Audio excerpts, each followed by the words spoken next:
মেয়েটি ক্যান্সারে মারা যাওয়ার আগে বলেছিল, আমি তো মারা যাব, কিন্তু তোমাকে ভালোবাসবে কে? কে দেখে রাখবে, কে শাসন করবে তোমাকে? তোমার তো রাত জাগার স্বভাব, না খেয়ে বসে থাকার বদ অভ্যাস। কে তোমাকে গান শুনিয়ে মাথায় হাত বুলিয়ে ঘুম পাড়িয়ে দিবে? আচ্ছা, আমি মারা যাওয়ার আগে তুমি বরং একটা বিয়ে করে নাও।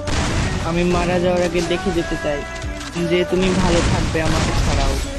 তখন ছেলেটি বলেছিল, আমি তোমাকে ছাড়া কাউকে ভালোবাসতে পারবো না, বিয়ে করা তো দূরের কথা, কারণ এই মনে আমি তোমাকে ছাড়া কাউকে জায়গা দিতে পারবো না।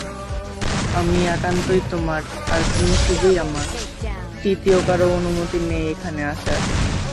তখন মেয়েটি বলেছিল, আচ্ছা প্রিয়, আমার তো অন্ধকারে অনেক ভয় করে, আমি তোমাকে ছাড়া কবরে থাকবো কিভাবে?